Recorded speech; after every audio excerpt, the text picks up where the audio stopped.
Hi there. It's me, Duncan. This is the Duncan Trussell Family Hour podcast. Now, last night, I don't know what I was doing. I'm kind of looking for a new video game, Path of Exile 2. I love it, but I just can't, having to do the axe over, for those of you who play that game, I don't know. It just kind of bumming me out. So I've been looking for a new video game. And started looking at Kingdom Come 2, and I don't want to do a medieval life simulator. Modern life's hard enough. I don't want to. I want dragons. I want magic. I don't want to have to learn some new fighting system, even though people are saying it's like the greatest game of all time. I know myself well enough to know that's not for me, but I did watch some YouTube clips of gameplay.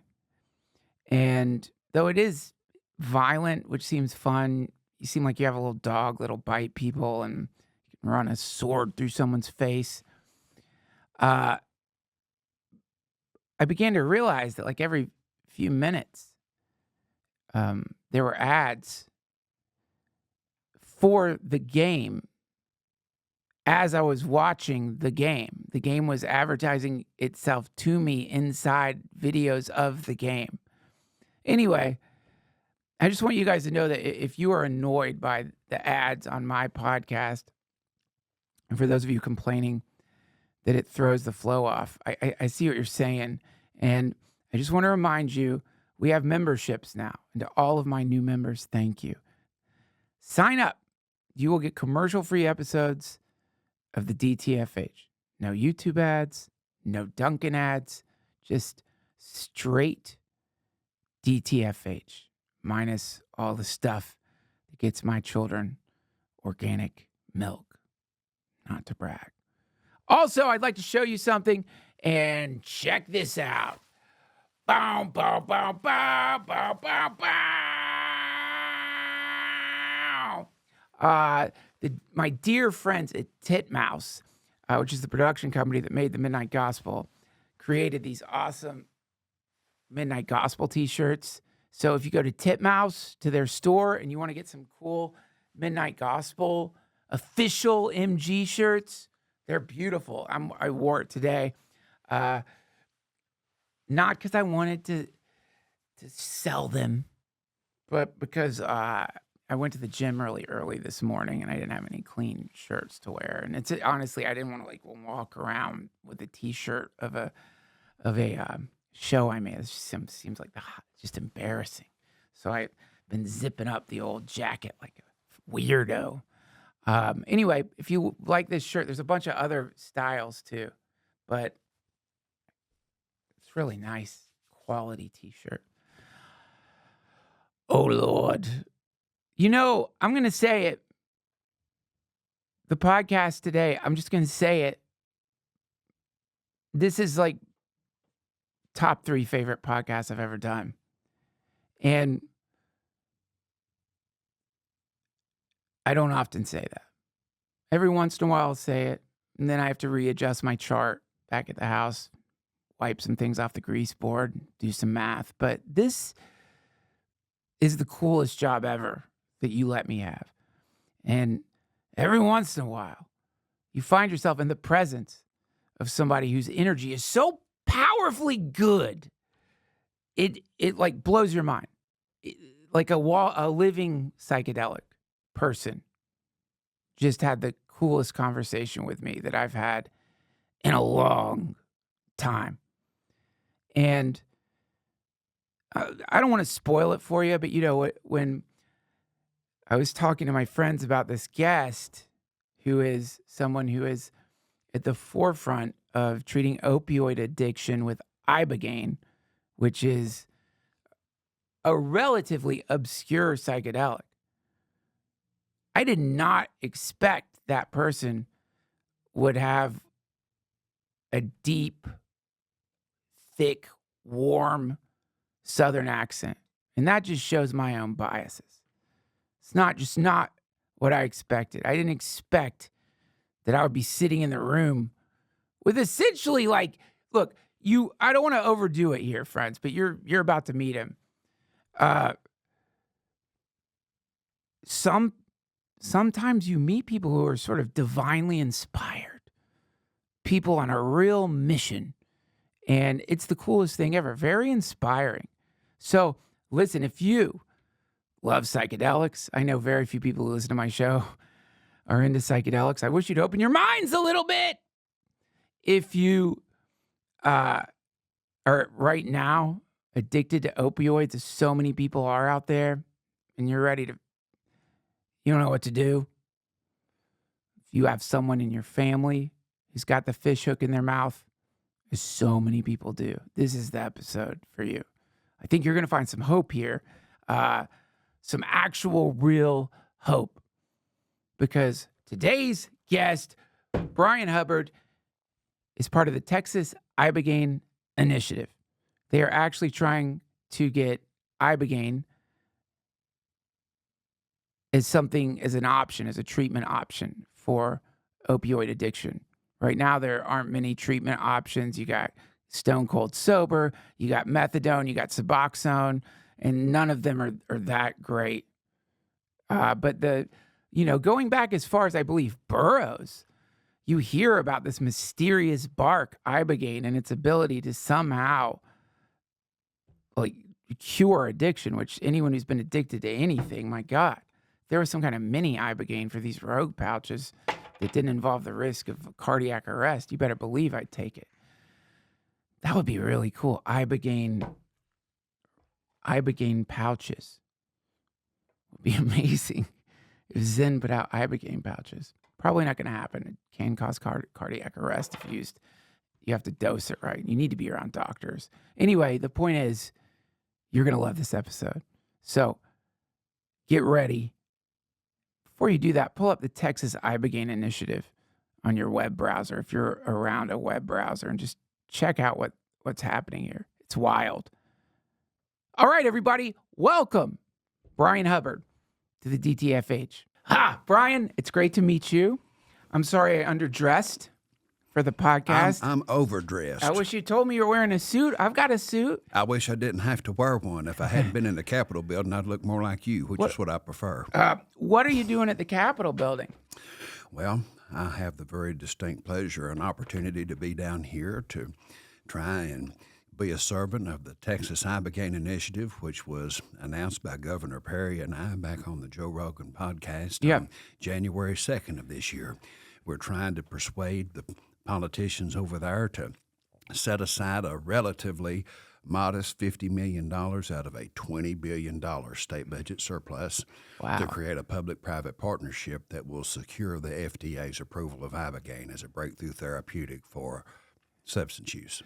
What do you think is more, if you had to put bets on it, and you didn't know the outcome of either of these, but I said, okay, what do you want to put money on?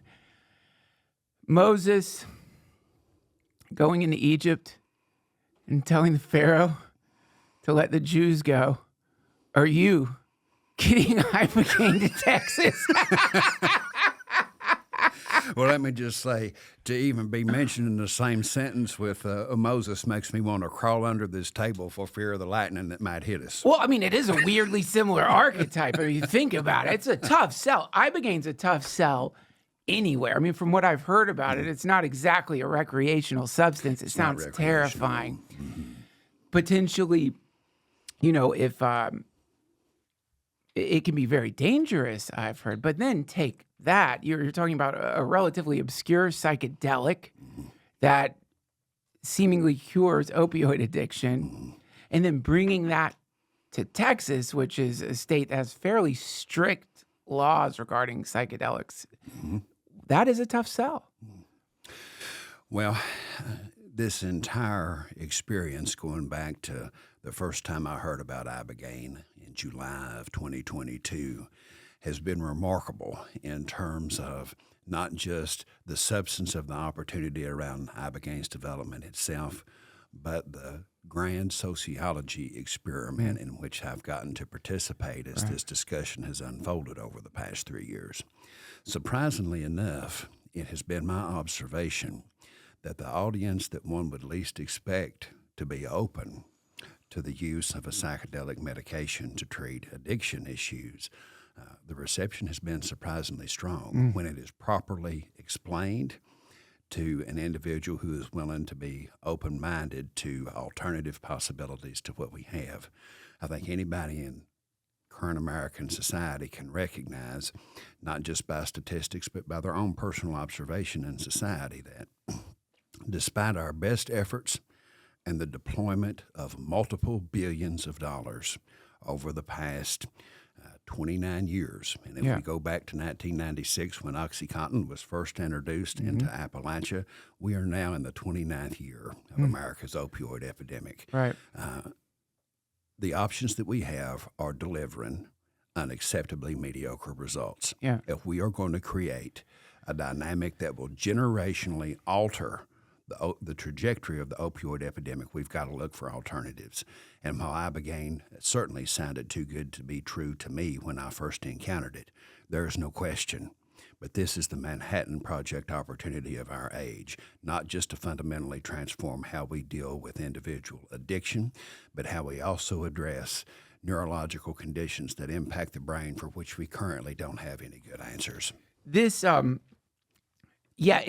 could understand why people would be skeptical, especially people who have gone through the hell of having an opioid addict in their family, in their circle of friends, who've watched what is essentially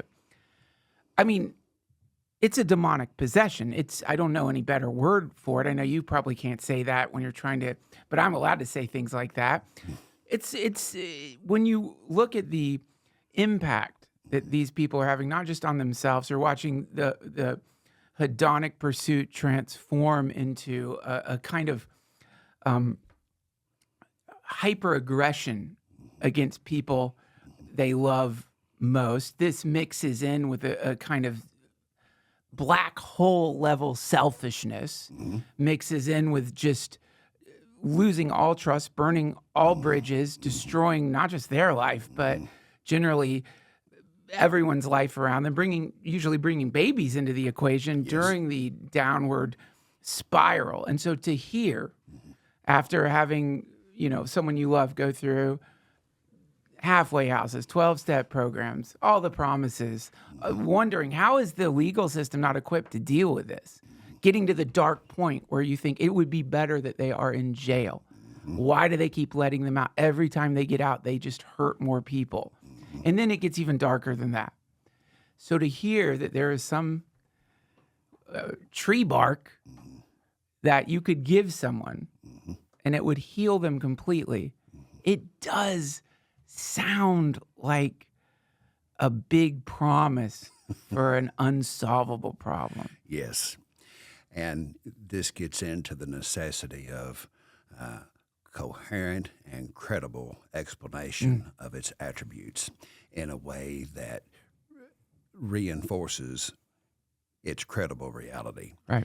So as I started my process of examining whether or not this was too good to be true, I engaged in what was at least a 6-month, second off-the-books full-time job in which I examined academic research, spoke to individuals who had received, provided, or had sent loved ones for Ibogaine treatment. And at the time in which I learned about it, I had established myself as a fairly effective public servant in the state of Kentucky, had a significant amount of credibility and capital to deploy. And at the conclusion of what was a very extensive due diligence and critical examination exercise, I came to the conclusion that without doubt, Ibogaine presented the very best possibility for us to change the future of addiction treatment and the generational trajectory of the opioid epidemic in America. I came to that conclusion because of Ibogaine's chief 3 attributes that I would describe as the following. Number 1, you have just given a beautiful description of the behavior that we can observe out of individuals who are in particular dependent on opioids. And for the longest time, I think a lot of folks have concluded that opioid-dependent individuals who engage in all of the destructive behaviors that come with that have in some way fallen into a self-perpetuating cycle of moral failure, Yeah. and that if we could just get it through their thick heads about the erroneous nature of their ways and administer the proper punishments, that they will snap out of it.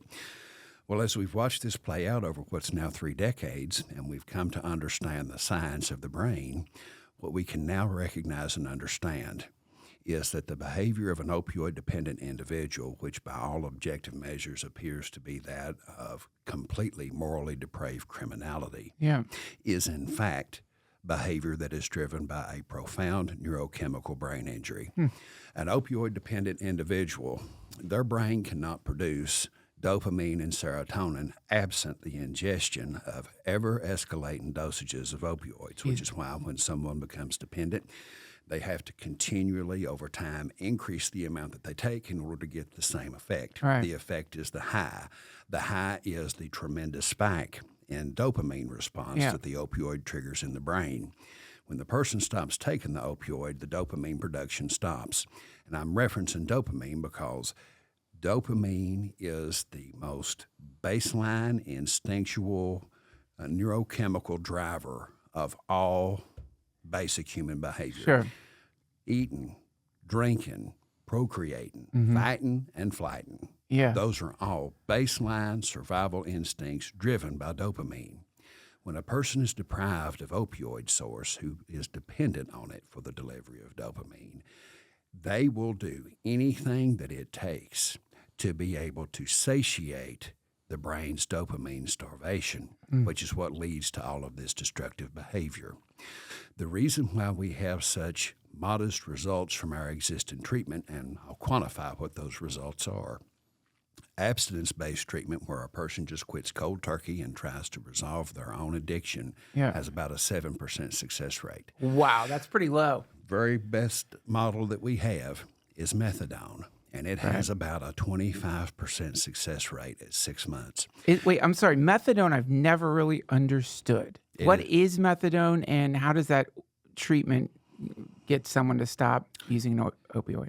Methadone and its companion, which is known by the generic name buprenorphine, which has the brand names of Suboxone, Sublocade, Subutex, and others. You know, an aside, I was on the road in my wilder days. I don't know why someone gave me a Suboxone patch, but they did. And I don't know why I put it on my arm, but I did. It was the worst 2 days of my life. I was puking, went mildly deaf. Are you suggesting that Suboxone could be obtained in a black market? Yeah, some Are you suggesting that Suboxone diversion is a real thing? some asshole gave me a Suboxone patch. I thought this will give me some nice mild high. Again, these were the wilder days. Thank you, God, for keeping me alive. And I didn't look. Why would you Google what Suboxone is? Or I wouldn't have taken it. I didn't know the half-life. It's like 48 hours. But it was a nightmare. So like I really don't understand how Suboxone, if I am taking an opioid, ascending to the great heights that it offers, and then someone smacks a Suboxone patch on my arm, I don't see how that's going to sober me up.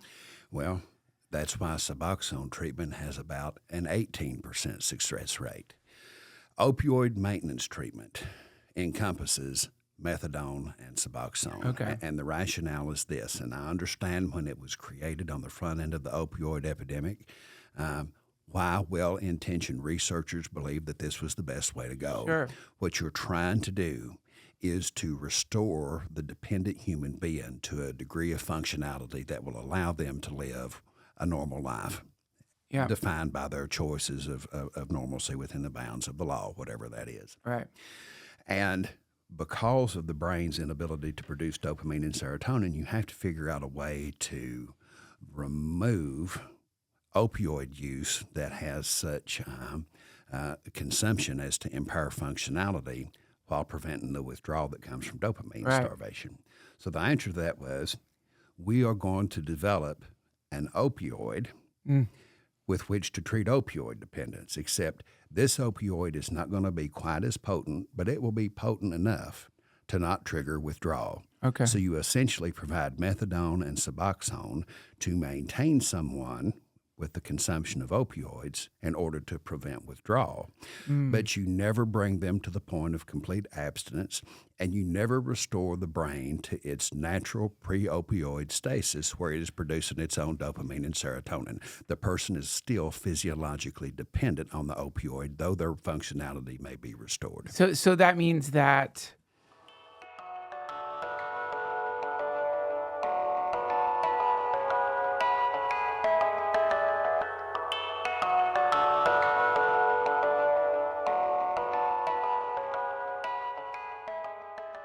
this episode of the DTFH has been supported by Betterhelp. How often do we talk about the relationship red flags? You know what I mean.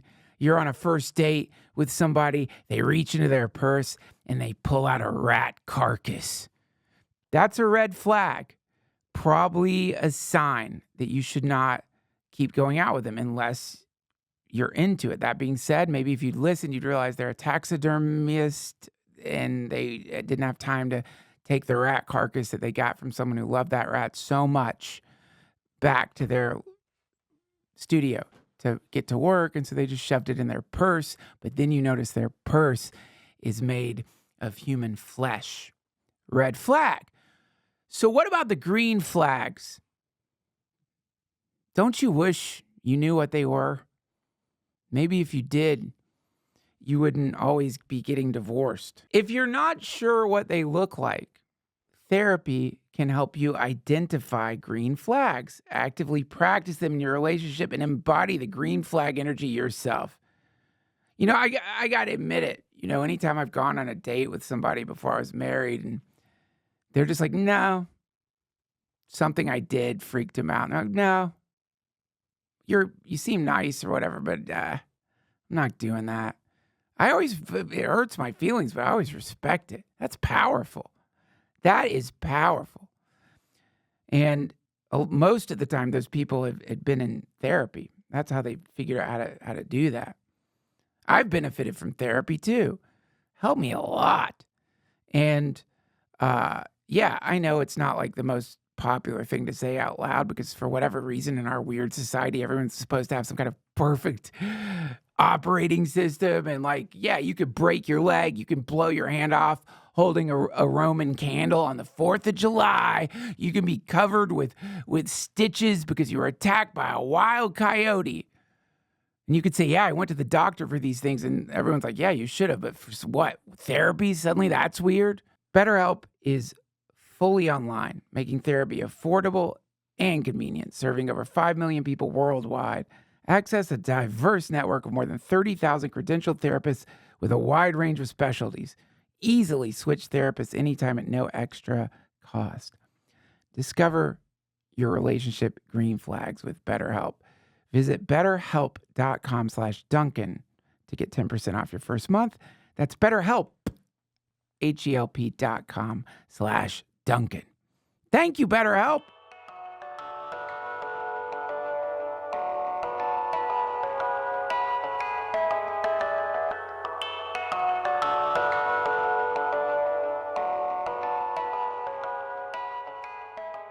They have to take methadone for the rest of their lives? In many cases, yes. And I will observe when it comes to buprenorphine or what we call Suboxone, when it was first rolled out, the idea was you give an individual Suboxone and over time through downward titration, you bring them off to abstinence. That is no longer the prime objective, at least from those researchers I've been around who support its promulgation. The objective now is to make sure that the person is compliant with their medication regimen for the rest of their life. And it's compliance, not abstinence, that is the objective. If I'm running a pharmaceutical company, that is good news. Correct. That is incredible. It's like not like, so essentially the big pharma replaces the drug dealer of the opioid addict by giving them this low level legal opioid that doesn't get them quite as high, but makes it so they don't get sick. You've got it. And the people who make the treatment are the people who made the problem. Ooh. It's a very nice self-reinforcing circle of self-interest. That is amazing. Yes, sir. That is just really crazy. That is like dropping bombs on people, then coming in with ambulances and getting them to pay for the medical care.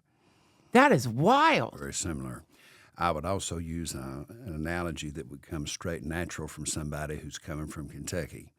It's analogous to taking someone who's drinking a bottle of wild turkey every day and instead giving them a 6-pack of beer and saying, here, drink this 6-pack instead of that bottle of whiskey.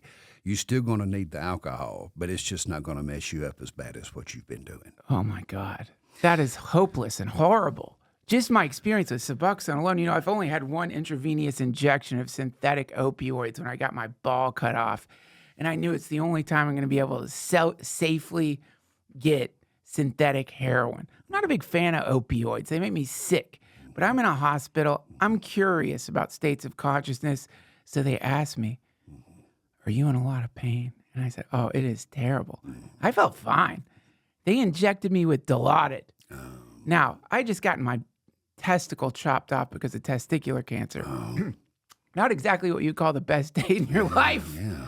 The moment that stuff hit my veins, it was the damnedest thing. Not what I expected either. Like, you watch any movie where they romanticize heroin. It wasn't what I expected because it was like instantly, I was having the best day of my life. It wasn't like a highlight. I can't even explain it. It was just suddenly I'm like, oh my God, everything's great. You were in dopamine bliss. And Yeah. to give your audience some perspective, if you don't mind. I don't mind. And this was taught to me by a better teacher than I am. Dopamine production is measured in a metric unit that is called a nanogram. And a nanogram is part of a deciliter. So the human body on its own has a maximum dopamine production potential of 125 nanograms per deciliter. Okay. That's the most that we can produce on our own. The ingestion of an opioid produces a dopamine response of 925 nanograms per deciliter, almost 10 times what the human body can produce on its own. So you got to experience the 925 nanogram per deciliter dopamine response. I was having 9 great days. That's 9 people's maximum great day compressed into one day. Yes. And when that wore off, it was just Miserable. a nightmare. Yes. A nightmare. And though luckily, I'm making light of it. I don't mean to be a complete, go into dad mode here. Anyone listening, don't do it. I've heard this explained to me that it's sort of a roll of the dice. Whereas I just crashed and just dealt with being a one-testicled human at the beginning phases of grief for my ball. Where is it? Is it in a dumpster? You gotta wonder. Well, we get to know each other real well here right off the bat, ain't we? I didn't really, I wasn't like, oh my God, I want to shoot up again. But I've heard that, and correct me if I'm wrong here, I've heard that for some people, they get that injection and there's some kind of immediate change in brain topography or something, and that's it. Opioid dependency is determined in large part by our individual genetics. Some people have hard wiring to where if they receive an opioid, it makes them sick, they hate it, and they get no benefit out of it, and it's never a problem. Other individuals can receive an opioid, and they almost immediately require its continual delivery in order to function. Now, I had a similar experience to what you described, though not quite as personally invasive and Forgive me for detrimental as what you did. I'm so sorry. I guess I didn't need to reveal. No, listen, I appreciate authenticity, and you've delivered it in full. I had a septoplasty. I had a deviated septum that was obscuring an air passageway back in 2021. So they fixed my septum, and I was given a 10-day supply of Norco to kind of manage the pain symptoms. And I waited until nighttime because they advised that this thing would make me drowsy. Well, there was no question after I took that first Norco that I am absolutely hardwired to be opioid dependent. Yeah. The sensation that you describe of just tremendous physiological satisfaction with that Norco was unmistakable.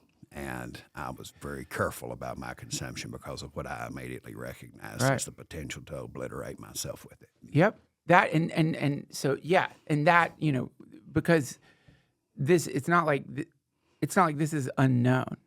So anytime someone at a hospital is like, how are you feeling? And you're like, I just broke my leg. How do you think? And they're like, okay, we're going to make your pain go away. They know that there is some probability that this person, after their leg heals, is going to remember that day for the rest of their lives and want to have that day again. Yeah. And this is where you get this infernal connection to Big Pharma, which is that this is known data. And then what ends up happening is you put someone in this dark pipeline where they become either addicted to Norco, Vicodin, whatever it is, or, as you just taught me, Suboxone or methadone. In other words, you just attach a manacle that leads all the way to some pharmaceutical company, and they're going to juice you for the rest of your life. And that, I don't know you hear about a lot of dark stuff these days, conspiracy theories, reptilians, all that stuff, but look no further than this. That's right. Vampires are real. Yeah, yes, they are. And have you ever heard of a book called Empire of Pain by a gentleman named Patrick Radden Keefe? I have not. There's a book called Empire of Pain, and it's by Patrick Radden Keefe. And I can't remember the year in which it was published, but before I even knew my gig as chairman of the Opioid Commission in Kentucky was on the horizon, I happened to read this book in April of 22. And it is a history of essentially the Sackler family's creation of Purdue Pharma all the way back to its very beginning and the way in which it evolved into being the manufacturer of America's opioid epidemic through the deployment of OxyContin. And what the book makes very clear in concrete, historically documented reality is that the opioid epidemic precipitated by the creation and detonation of OxyContin, particularly in areas that have had generational issues related to poverty, joblessness, and high levels of disability, was a premeditated act. The opioid epidemic, it absolutely premeditated. The addictive nature of OxyContin was known by its creators. Purdue Pharma, most folks don't know, was the inventor and producer of Valium back in the 50s, 60s, and 70s. And there was a companion company that the Sacklers created that did nothing other than capture and analyze data. And what they observed was that the communities which had the highest dispensation rates of Valium in the 60s and 70s were also those very same communities that had the highest rates of generational joblessness, poverty, and disability. When it came time to market and distribute OxyContin, they relied upon the data distribution maps for Valium to inform their marketing strategy for OxyContin. Wow. They essentially used the pipeline of poverty through which to deliver the poison of their pills to captive populations who rely on public benefit systems to essentially deliver medical services that are founded upon high-powered pharmacology to anesthetize human beings to the pain that they live with every single day. We're also known as the 10 Crack Commandments. Now, the Sacklers, good news, they're all in jail now. Isn't that great? We arrested every single one of them because obviously people... Are they in jail? Oh, everyone, because our judicial system understands that if, some vampiric, dark family, some families so vampiric and horrific that even in fiction, no one's ever written. Usually, vampires, they come in like ones. You get Dracula, but a whole family of alchemical vampires intentionally putting their dark fishing hooks into impoverished people so that they will make money via insurance companies. Yeah, they arrested every single one. life in prison, right? I don't think anybody's been arrested out of that family. Are you kidding? Can you look that up, Josh? Aren't all the Sacklers in jail right now or under the jail? Probably some of them have the death penalty. I mean, that kind of thing. Think how many people would you say have died because of the Sacklers and what they did? Oh, if we go back to the very beginning, if we tie the deployment of OxyContin to the evolution of the opioid epidemic through the heroin phase and now into the fentanyl phase, we are well into the seven figures. 7 figures. Yes, sir. 7 figures. Now, I'm sorry to ask you to do ridiculous math, but on average, how much money do you think the Sacklers made per oxy addict prior to them dying? I wouldn't be able to break it down on an individual level, but what we know is that at its height and at its most profitable, a span that went for about 10 or 12 years, OxyContin sales for Purdue Pharma were $100 million a month. So to put that in perspective, the state of Kentucky, which along with West Virginia and other portions of central and southern Appalachia were ground zero for the deployment of OxyContin. The state settlements with opioid distributors and manufacturers currently stands at about $900 million. That money will be paid out over 15 years. Oh, my God. So the entire state of Kentucky, for the carnage that has been unleashed on it for 30 years now, will get in 15 years what Purdue Pharma made in 9 months of OxyContin sales. Wow. That gives you perspective. Last thing I have to ask about the Sackler vampires and all the other vampires who are doing this kind of, for lack of a better word, chemical warfare on Americans.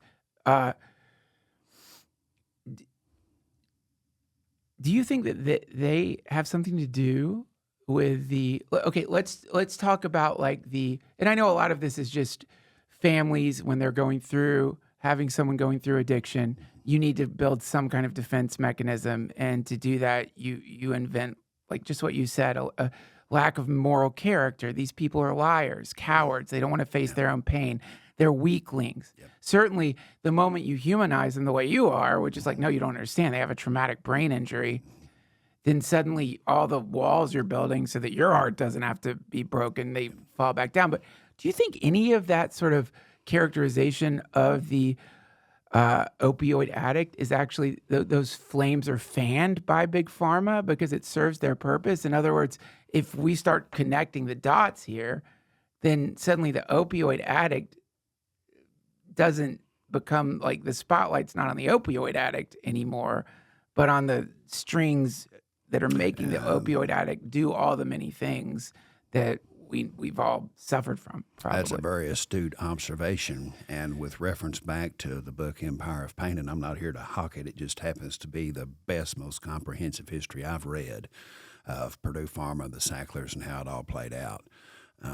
When OxyContin deaths started to be reported in newspapers, and the leadership of Purdue Pharma recognized that they had a significant public relations problem on their hands, the instant response given was, these individuals are morally deficient people. There you go. And we are not at fault for the moral reprobate who decides to make recreational use of a medication that is supposed to appropriately and responsibly treat pain. Their moral failure is not our responsibility. There you go. So the moral failure of this human being is what has been used as a shield from liability for the engineered addictive nature of that medication. Wow. Without question. That is incredibly evil. Here's the other thing I'll mention, and I know that this might be skipping a little bit ahead in conversational progression. As I have been pursuing this Ibogaine mission, it has been ironic to me to encounter lots of individuals within academic and public health medicine who are entirely comfortable delivering treatment to people who are in distress that essentially serve to anesthetize the soul and slowly euthanize the body, while simultaneously being very opposed to anything that may allow a human being to feel the existence of their eternal soul. That's what I want to get to, because here, you would think that, big pharma aside, you would think that and I know there's real good data out there on Ibogaine's fascinating stuff, actually. I would like to hear the explanation for why this heals addiction. But you would think that the moment that a treatment emerged, they could get your son, your daughter, your dad back, that this would just be embraced at all levels, at state, federal government, that people would be overjoyed to hear this. I mean, just from a purely monetary, like dark perspective, the cost of addiction in a community is, I can't even imagine what that could be. I mean, aside from having the jail time, theft, all of that stuff, to remove this plague from any community, it's going to help the economy. And I know obviously there's more important things than the damn economy, but the cynical part of me thinks sometimes that's all some people in the government are thinking about. But at least that's a good selling point alone. And then you get to the spiritual reality, the healing that could happen. And also just whoa, if this substance can heal almost horrific things that can happen to a person outside of cancer, other terminal diseases, what are we working with here? What is this stuff? It implies a lot more is going on there, doesn't it? As a healing modality, So why isn't it being used right now in rehabilitation centers across the country? Well, whether by accident or design, it's my humble opinion that many government systems we currently have essentially commodify the problems that they are supposed to solve, first and foremost for the perpetuation of their own self-interest in the acquisition of resources, importance, and consequence within society. Government agencies are not any more interested in making themselves extinct than the pharmaceutical industry is on making the diseases that they treat with chronicity extinct through the development of cures. These government systems often monetize sustained human misery as part of that commodification process. So when you have a symbiotic relationship between government and industry that relies upon the perpetuation of a problem rather than solving it, if something comes along to disrupt the mutually beneficial revenue model on which they both depend, they're going to get together and they're going to kill it. Right. That's a reality. Now, as I sit here and say this to you, I can hardly believe how conspiratorial that I sound, having always been someone who has eschewed that kind of thinking. Sure. But I've had the opportunity to watch it, to witness it, and to be on the receiving end of it around the Ibogaine Project and in other contexts as well. Right. I've told this story before about the experience running Kentucky's Social Security Disability Program, and this really is astounding. Between 1980 and 2015, a 35-year time frame, Kentucky's population grew by 20%. Enrollment in the Social Security Disability Program grew 249%. The enrollment of children in the disability program grew 449%.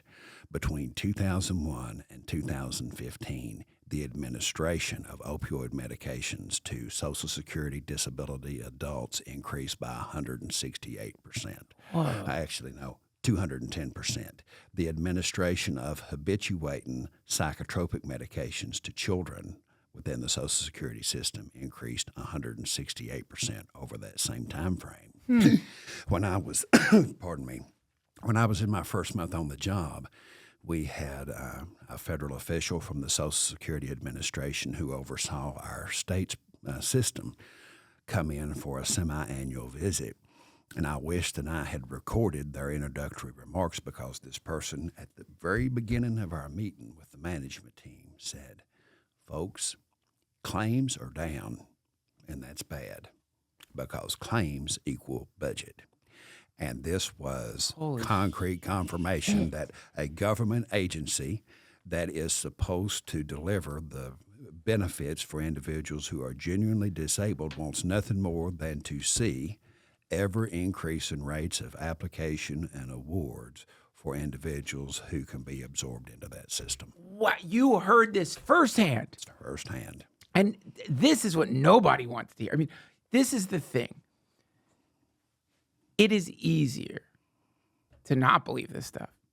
To believe it forces, at the very least, some kind of cognitive action. You can't. In other words, ignorance in this case is bliss. Yeah, absolutely. Bliss. Because the general idea is, the various levels of government are responsible for administering some kind of service to the community using tax money. You like to imagine the people in those jobs are these kinds of benevolent angels, public servants. They could have had any job they wanted, maybe made some more money, but they decided, no, I am going to help. I'm going to give up my dream of being a rock star. I could have been a rock star. No.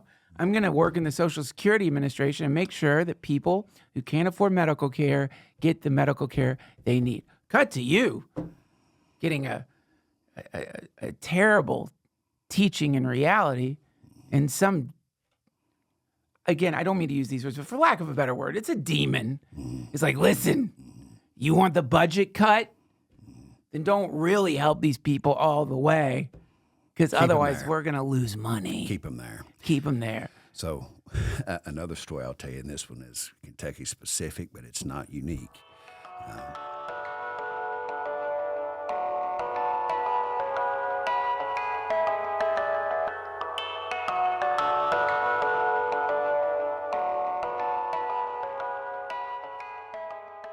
Guess what?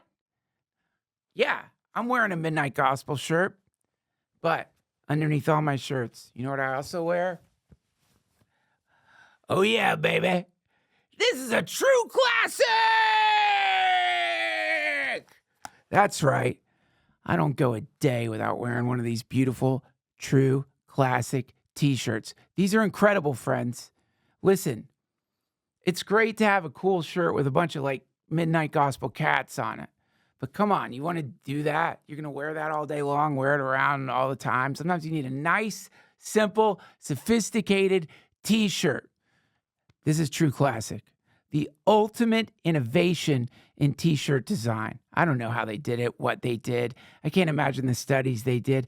I picture journeys, expeditions to Antarctica, gathering secret knowledge from the beings that live within the hollow earth. None of that would surprise me based on how incredible this shirt is. It fits perfectly. It's got that. It's got that softness.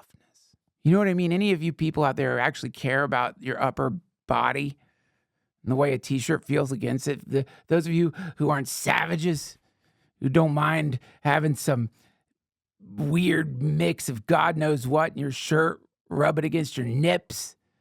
Why don't you just travel into the future and spit on your grave? I don't know if that'd work, actually, because you'd still be alive. Travel into the multiverse and spit on your grave instead of wearing those garbage shirts that you wear. I'm telling you, True Classic. If you're a t-shirt person, as I am, this is better than Disclosure. This is better than they finally find the Ark of the Covenant. This is better than they capture a Bigfoot. This is better than most things. Because now on this planet, not only do we have the Dharma, the teachings of the Buddha, not only do we have LSD, not only do we have artificial intelligence, not only do we have Elden Ring, we have True Classic tees. And that means the world ain't that bad, folks. True Classic shirts are designed to accentuate your guns. It's very important. They got way more than just shirts. They got perfect jeans, Henleys, button-ups, joggers, and more. Free shipping on all orders. 100% perfect fit guarantee with easy returns, trusted by over 4 million customers and 200,000 plus 5-star reviews. And whoever left under a 5-star review for these shirts, may a bat fly out of your belly button. May just a bat crawl. I don't know how it got in there. Just a bat egg hatched in your... Do bats have eggs? Huh. It's a relief. Level up your date night or everyday style with clothes that actually fit right. Just go to my exclusive link at trueclassic.com/Duncan to save. That's trueclassic.com/Duncan. Shop now and elevate your wardrobe today. Your body is a temple. Drape it with True Classic. That's not them. They did not say to say that. It's not their motto.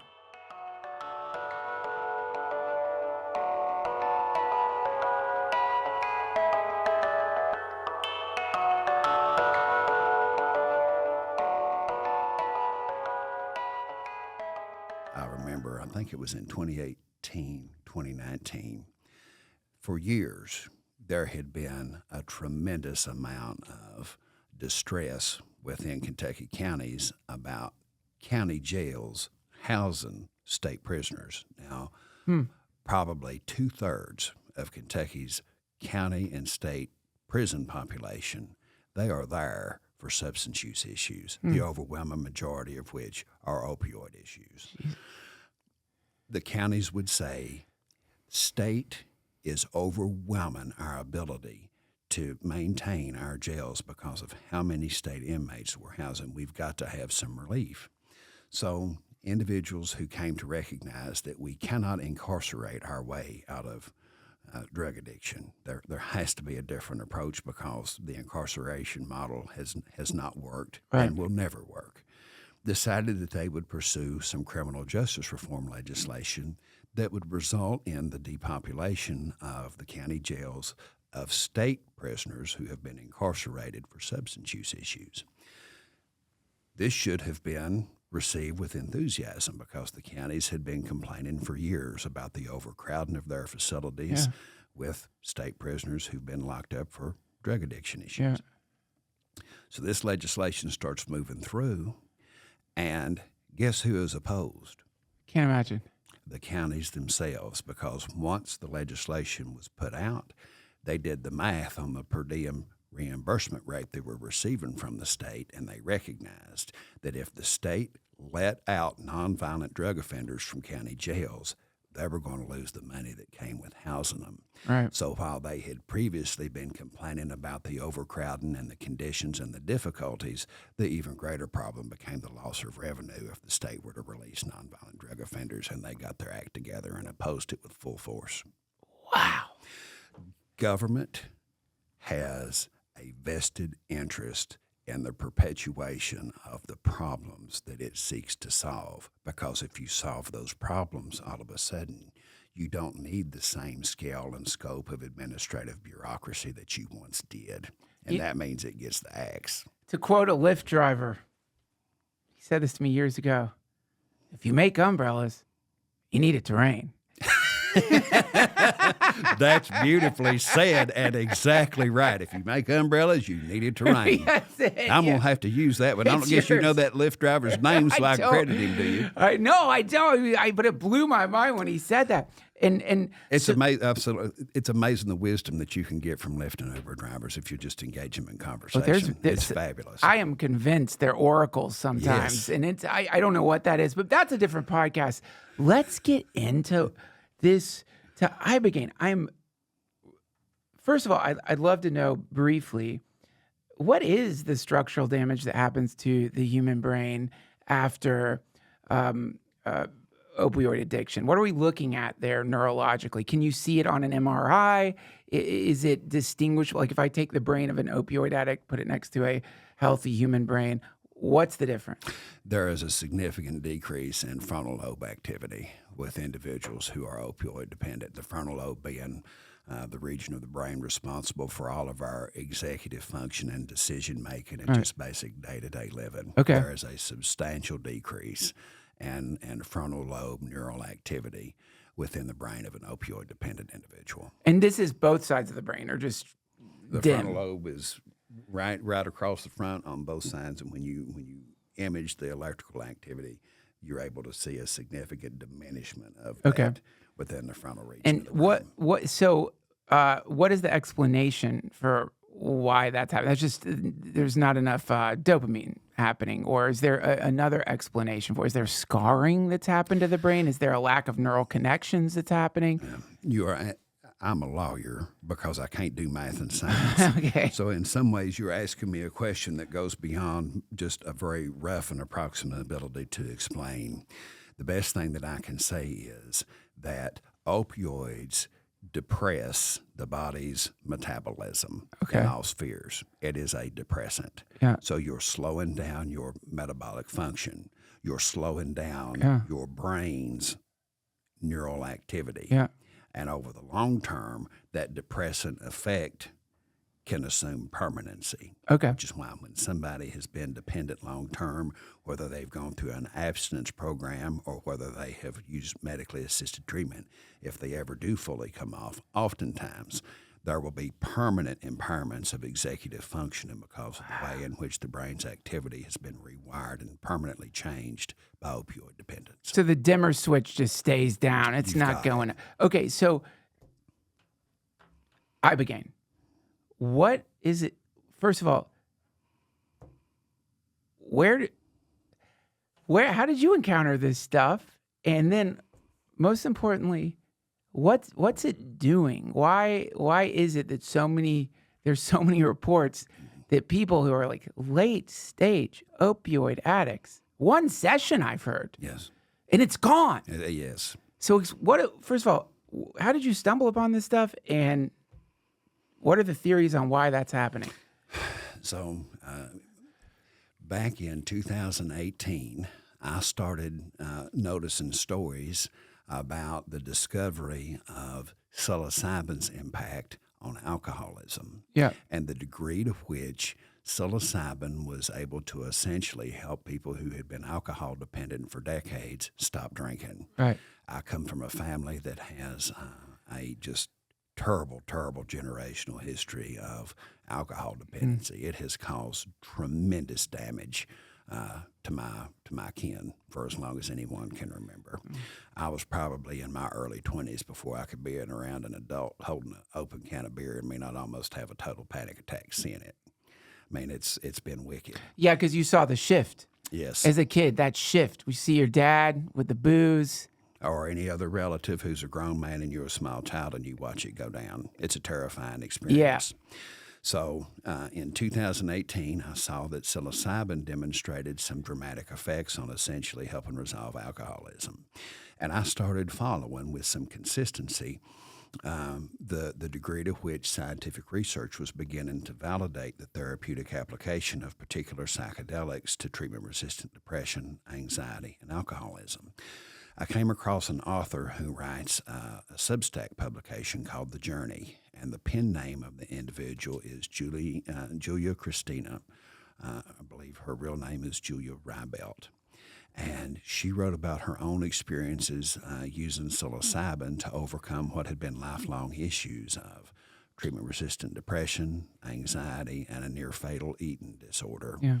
She wrote about her experiences just beautifully. And after I got the job to run the Opioid Commission in Kentucky, I reached out to her and said, hey, here's my job. I've read your writing. It's beautiful.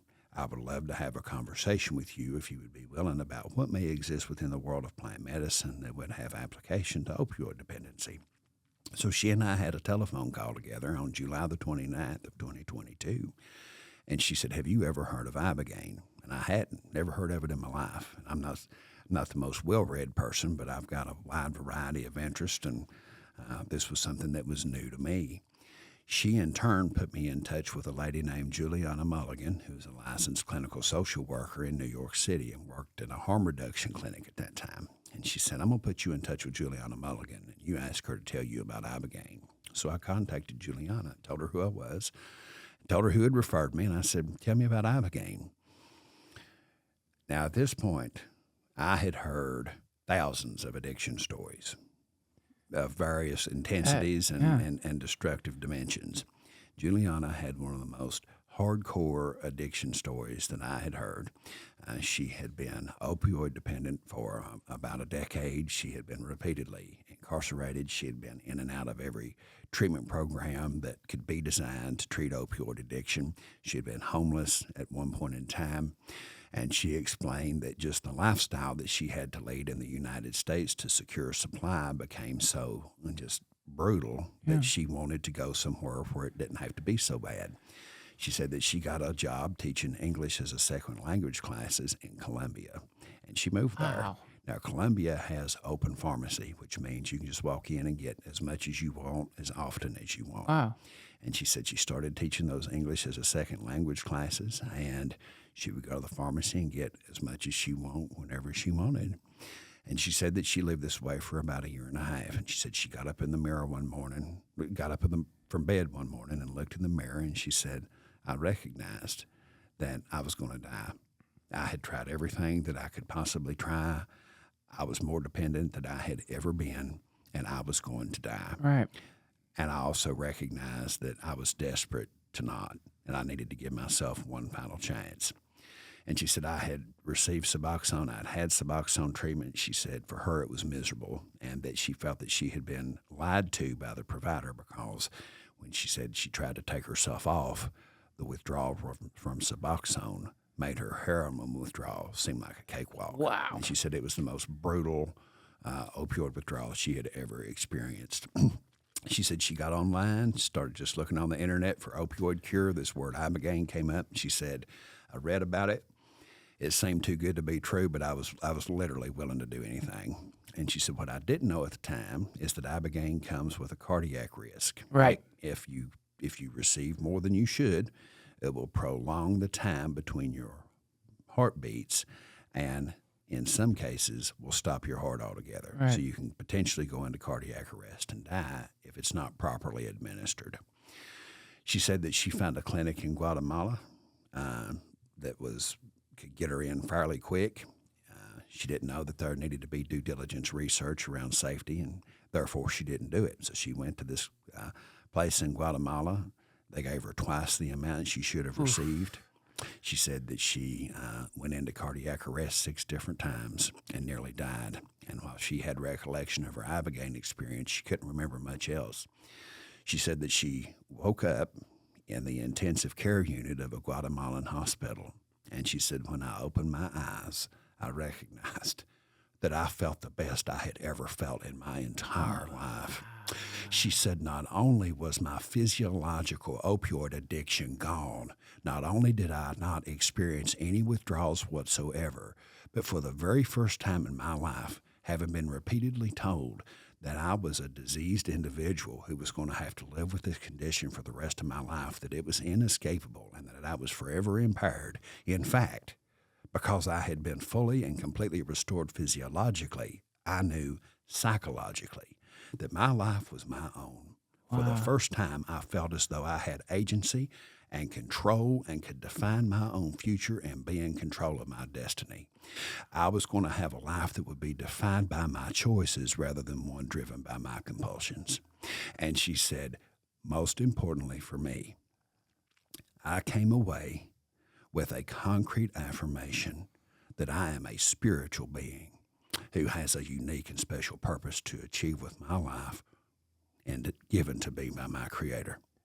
Now, I could not think of a greater gift we can give our fellow person than to be able to affirm the reality of our human divinity. Yeah. When we combine the physiology, the psychology, and spirituality of Ibogaine into one beautiful botanical package, the only conclusion I can draw is that, yes, indeed, who, by whatever name we call our Maker has delivered for us on this earth miracles that are readily available in God's creation, with which we can heal the wounds that we inflict on ourselves and each other. And within the context of what is a devastating public health epidemic within the United States of America, we have the opportunity to deliver a genuine curative therapeutic miracle for individuals for whom everything that we currently have to offer have failed. Right. And I am not here and have never suggested that Ibogaine is for everyone, that it becomes standard operating procedure, and everybody be made to take it as a gateway to recovery, Right. as those who support, in many cases, opioid maintenance treatment suggest need to be applied for that model. Right. I'm just here to suggest that we diversify, expand, and improve upon our available options by including Ibogaine as a choice that individuals may exercise in consultation with their families and their own physicians as an alternative method to pursue long-term recovery. Wow. And I don't know how anyone who has a proper understanding of what this can do and who is genuinely concerned about the condition of their fellow person would stand up and deny or oppose the introduction of an additional alternative to improve people's lives. And that's all we're asking. Well, I mean, first of all, that was beautiful. Thank you. And I can see that you feel, I'm a kind of divine calling here. I feel like you have to do this. And that must be a weird feeling. And I don't know how much you can talk about that without people be like, great, what do you think you are? But I don't mean it like that. I mean, I can just feel your passion because you've been in communities where you've seen, having personally experienced this with one individual, like I'm pissed. I can't imagine what it's like to experience it, to know all the data that you know, to have to sit with families, no doubt, and witness the wreckage, the carnage in a place that is one of the most decimated places in the country because of this poison. So the passion is beautiful. Thank you. There's no question in my mind that at the heart of trauma and addiction is profound spiritual affliction. Yeah. If we are trying to address the physiological and psychological dimensions of the human being, we're only getting to 2/3 of the problem. Right. We have to look at the entire human being, and that means the human being as a spiritual creature whose individual significance should be and must be affirmed if we're going to give anyone hope of a better day than what they are living in the midst of despair. And any solution that omits the recognition of the spiritual significance of the human being is a solution that is destined to fail. Absolutely, but the world we live in right now, those words are not safe words. The secularist, materialist world, saying soul, creator, what? You can't even say, especially related to medicine. No, we're machines. And this is the world we're living in. As people get, my wife is Catholic. She's a devout Christian. She tells the wrong person she's a Christian. They act like she said she like chops cats' heads off under the full moon or something like that. I mean, it really freaks people out these days. It's wild, man. People are real upset by the language you just used. And then to take that language and try to tie it in with an actual medical treatment, that's got to be controversial. It's only controversial to individuals who look at life through a purely materialist perspective, where human beings who are in control of human systems are able to assert those systems to control and subjugate other human beings. And with that, I'll come to this point. And this, again, is jumping a little further in the conversation than you may be ready for. But based on my observation of having participated in this discussion around Ibogaine for what's coming up on my 3rd year, and every day is a blessing to be able to do this. I can't believe what a wonderful opportunity it is to serve this cause. But as I see it, there's no question whether we're talking about trauma and addiction or whether we are talking about the advancement of an alternative treatment modality that addresses the spiritual nature of the human being. This is a spiritual struggle, and it is a contest between human beings who wish to play God and everybody else who's not going to have it. Right. That's what this is. That's the battle line. Those who want to play God versus everybody else that's not going to have it. And that latter group is much larger than the former. I think you can take individuals, regardless of what their sectarian tradition is, Yeah. and come upon some very foundational recognitions of common truths. And one of those truths is we all bear the image of an eternal creator whose essence is almighty unconditional love for each of us. Yeah. And that kinship is one which obliges us to recognize, elevate, and celebrate the spiritual significance of every life, not just in American society, but across this world. And if Ibogaine's medicalization within the U.S. healthcare system can help affirm those broader realities for folks who have never experienced the first inkling of their soul's existence, then we have delivered a beautiful social change that will create a better world for all for years to come. Oh, that's beautiful. Those are the stakes.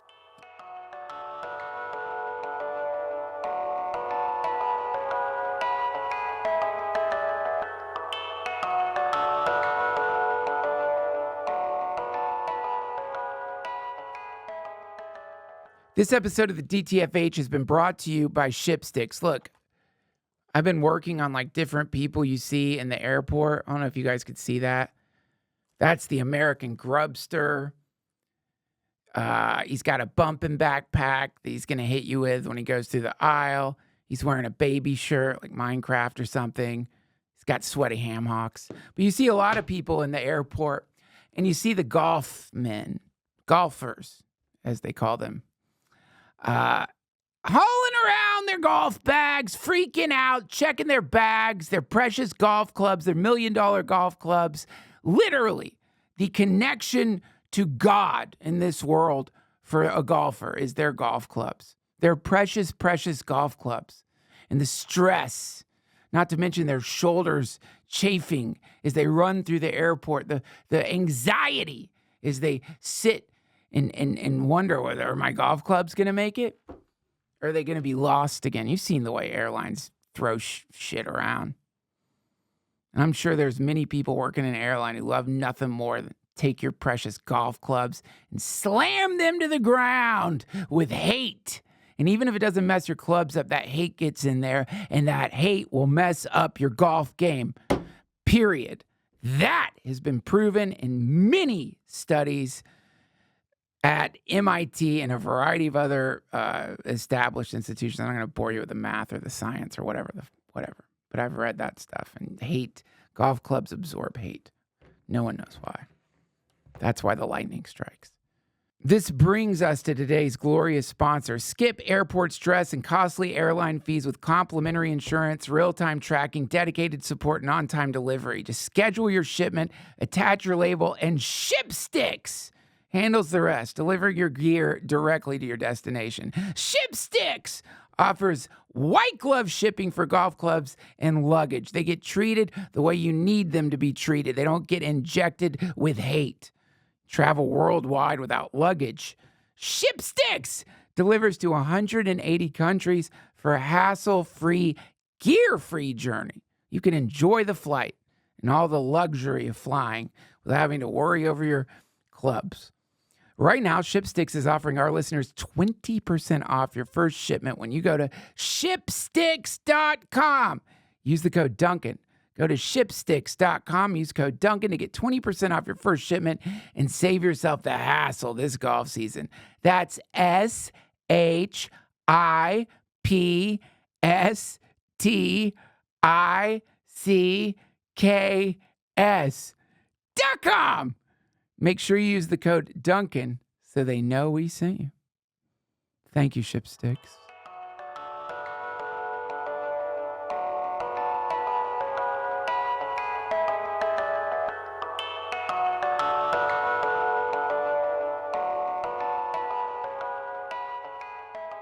The problem is normalization. Okay, so let's take the example of the for-profit prison model. So somehow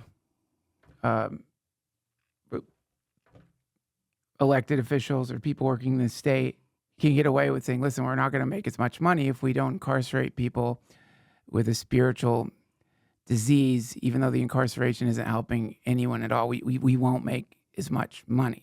Now, somehow people hear that and they're like, well, I guess there's something there. Now, imagine this. What if these very same prisons, instead of just holding people in a prison cell, were actually, let's say, extracting blood from them? Just extracting some blood every day. I don't know, a liter of blood every day. And then they were feeding that blood to a gargoyle that lived in the bottom of the prison. Now, there would be people surrounding that prison with torches. Yes. You can't hold people in here for their blood to feed your evil gargoyle. Yes. It's so what you're saying isn't even controversial when you point out there does seem to be a very clear distinction between some, hopefully smaller subsection of society that's managed to mechanize humanity and somehow ignore the very root of what makes a human, whether you want to call it soul, interconnectedness, whatever that may be, to imagine the true healing. And anyone who's been to a birth, just a run-of-the-mill birth without a midwife, anyone who's been to a birth without a doula, just watch the way humans enter this world, and you will understand exactly the point this gentleman is making, which is when a baby enters this world, it is not treated like the sacred, holy, incredible thing, the sense of the presence of the divine in the room, the strange familiarity with that feeling, the overwhelming sense of love, and this being bringing much more into the world than their little body would indicate.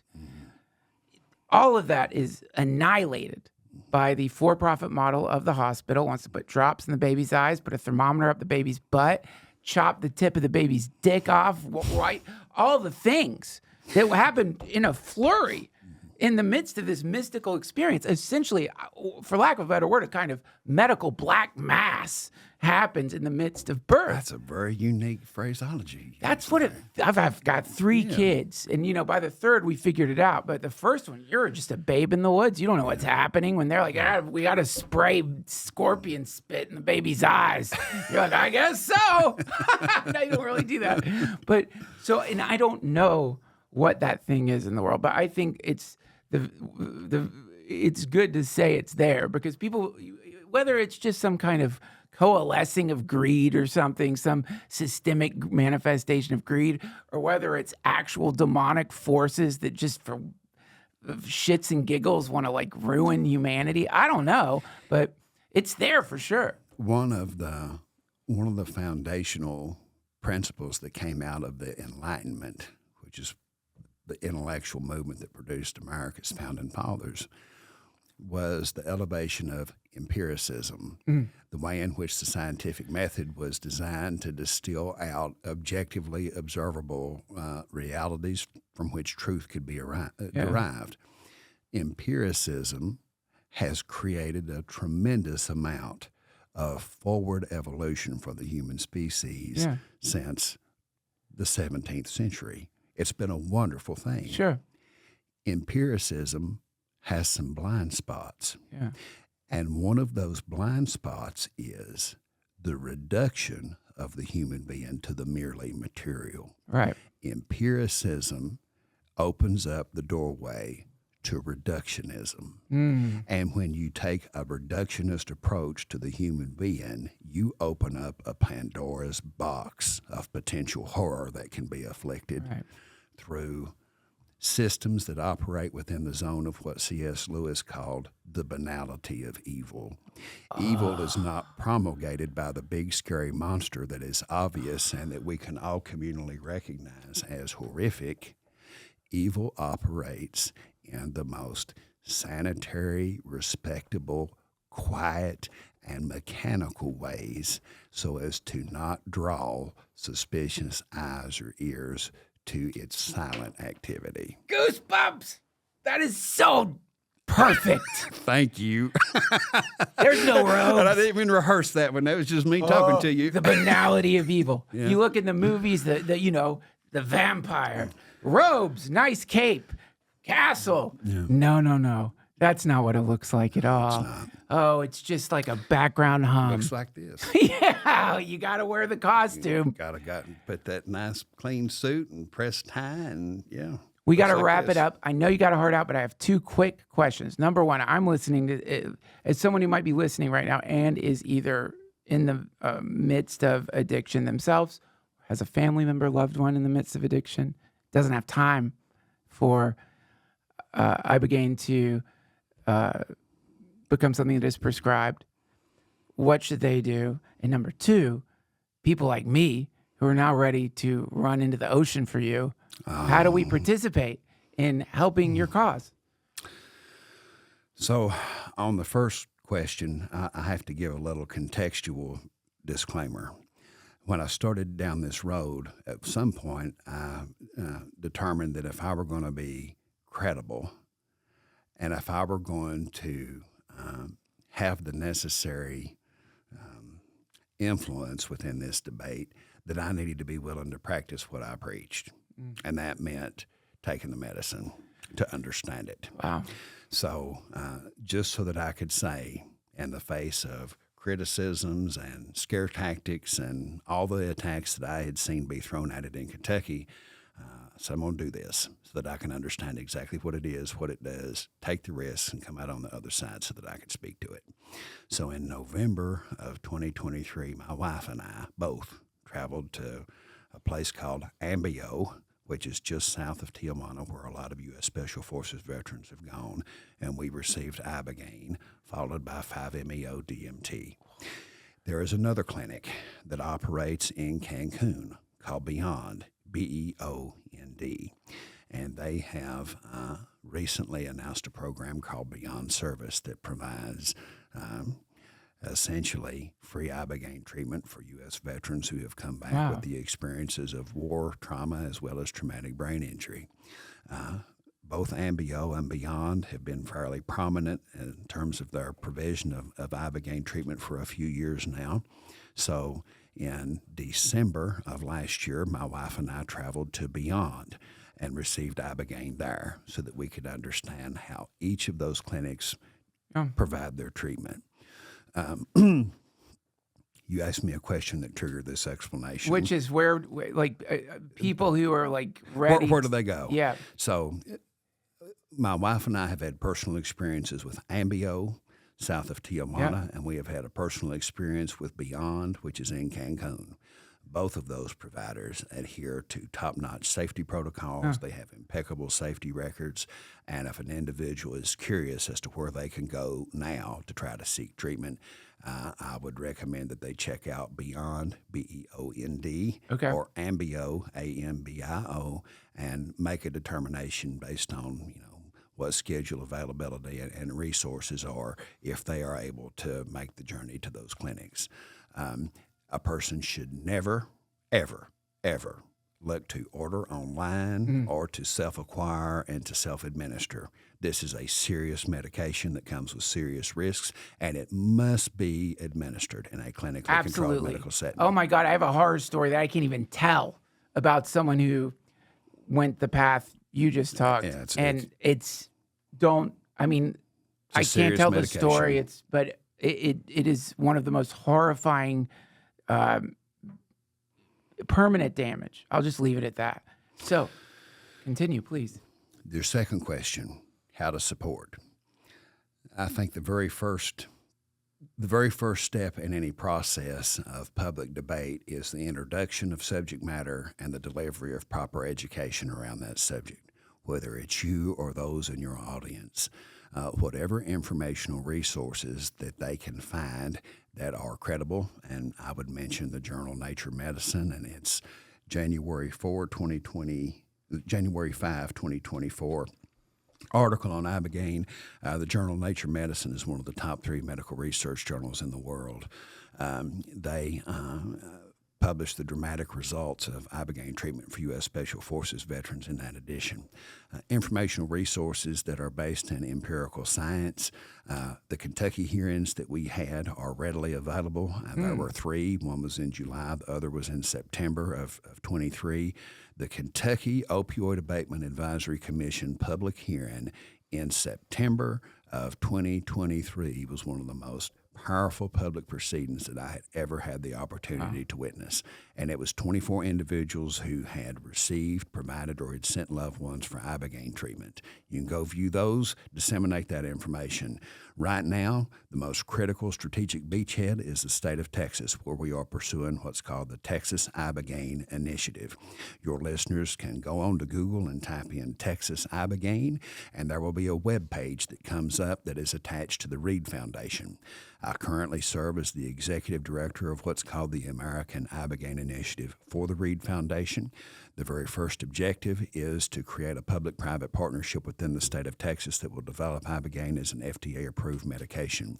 That campaign is in full force right now. I would encourage your viewers and listeners to go to the Texas Ibogaine Initiative's website, sign up for newsletters, and disseminate through their social media platforms and any other circles of influence that they can find what is happening here in Texas, and start calling with respect and with joyful encouragement, not rage or resentment, joyful encouragement, your elected representatives here in the state of Texas, and ask that this legislation be supported. The more people that are organically involved in the democratic process, the better our prospects are for success. And as events around the Texas Ibogaine Initiative are announced through social media platforms that are connected to it, I would just encourage your audience and viewership to engage those, elevate those, and lift them up for public consumption and understanding. Beautiful. You're the best. Thank you so much. I feel so inspired. Really, thank you so much. It's been a pleasure. I am modest clay, but I believe in some spectacular things, particularly the preciousness of my brothers and sisters in this life. And if I can be an effective servant of that preciousness, it's my honor to do so. Thank you. Thank you. All those links will be in the comments section, or if you're listening to this, in the comments section at DougAndTrussell.com. Thank you so much for coming on the show. My pleasure. That was Bryan Hubbard, everybody. Go to the Texas Ibogaine Initiative. All the links mentioned are going to be in the comment section of the YouTube clip, or in the comment section at DougAndTrussell.com for my dearest audio listeners. If you're sick of commercials on this show or in general, I get it. Subscribe in my Patreon or on the YouTube. Either way, you're going to get commercial-free episodes of the DTFH, either audio or video. I'm trying to figure out a way to get video on Patreon. We're not there yet. I love you. I'll see you next week. Until then, Hare Krishna.